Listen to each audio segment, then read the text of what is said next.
लोगों के बीच में जो खुली बातचीत होती है उसको हम हिंदुस्तान कहते हैं।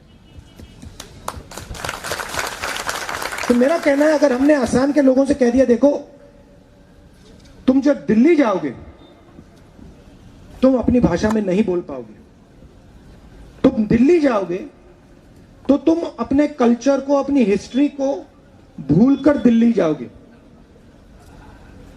जिस दिन हमने ये कह दिया उस दिन हिंदुस्तान खत्म हो गया। सही बात है।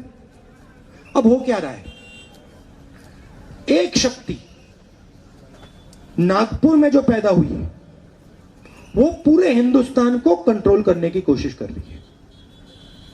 क्यों कर रही है? कोई प्यार नहीं है, वो हिंदुस्तान का जो धन है वो चाहते हैं। अजीब सी बात है, देखिए मैं आपको इसका उदाहरण देता हूं। यहां पे आपका एयरपोर्ट हैगा? नाम क्या है उसका? हाँ, अरे जोर जोर, मोहनबाड़ी, ठीक है। आपका मेन एयरपोर्ट क्या का नाम क्या है असम में? लुप्पिया गोपीनाथ बोरदोलोई इंटरनेशनल एयरपोर्ट। क्या नाम है? लुप्पिया गोपीनाथ बोरदोलोई एयरपोर्ट है ना। ये नाम जो है ये असम का नाम है। हिंदुस्तान की सरकार ने 2000 करोड़ रुपए इस एयरपोर्ट को बनाने के लिए दिए। इसके बारे में आप जानते हो? 2000 करोड़ रुपए असम को दिल्ली की सरकार ने दिए और फिर वही एयरपोर्ट दिल्ली की सरकार ने अदानी जी को पकड़ा दिया। अब आप मुझे लॉजिक बताइए, अगर आप अदानी जी को एयरपोर्ट पकड़ाना चाहते थे तो आपने 2000 करोड़ रुपए असम के जेब में से क्यों निकाले? आपने उनसे यह क्यों नहीं कहा देखिए हम आपको एयरपोर्ट देना चाह रहे हैं मगर 2000 करोड़ रुपए आपको नहीं मिलेंगे, 2000 करोड़ रुपए हम असम की जनता को देंगे। तो पहले कहते हैं आपको कि हम 2000 करोड़ रुपए दे रहे हैं, उसके बाद में एयरपोर्ट पकड़ा देते हैं अदानी जी को। टी गार्डन्स देखिए, टी गार्डन्स में भी वही हो रहा है, जो एयरपोर्ट में हो रहा है वो टी गार्डन्स में हो रहा है। जब हमारी सरकार थी हमने नॉर्थ ईस्ट को, असम को प्रोटेक्शन दिया था,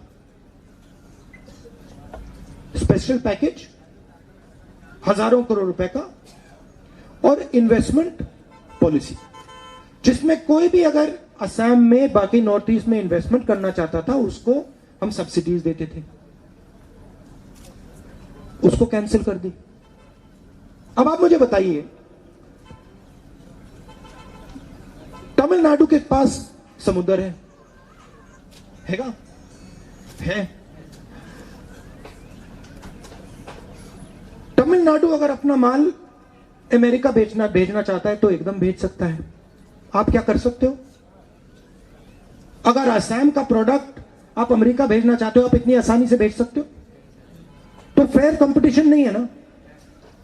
अगर फेयर कंपटीशन नहीं है तो हमें आपकी मदद करनी पड़ेगी।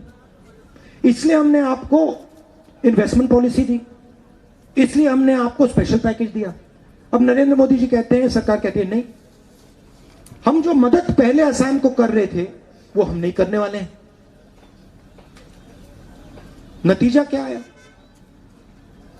नतीजा आप यहां कॉलेज में जाते हो, पढ़ते हो, क्यों जाते हो? आइडिया क्या है आपका? एक ही आइडिया है, आप रोजगार चाहते हो। सही। अब अगर आपने असम में आप लोगों को कॉलेज भेज दिया और फिर कॉलेज के बाद आपसे कहा देखो भैया आप कॉलेज चले गए, आपने पढ़ाई की, 15-20 साल आपने पढ़ाई की, अब हम आपको रोजगार नहीं देंगे, क्या होगा? डिप्रेशन होगा। डिप्रेशन होगा। लोग जो सपना देखना चाहते हैं, सपना पूरा करना चाहते हैं, उसको नहीं कर पाएंगे। वो हो रहा है असम में। आपको बांटा जा रहा है, एक धन को दूसरे धन से लड़ाकर एक व्यक्ति को दूसरे व्यक्ति से लड़ाकर, और फिर जो आपका है, चाहे वो एयरपोर्ट हो, टी गार्डन हो, जो भी, वो सीधा बेचकर अपने मित्रों को दिया जा रहा है। ये इसकी रियलिटी है।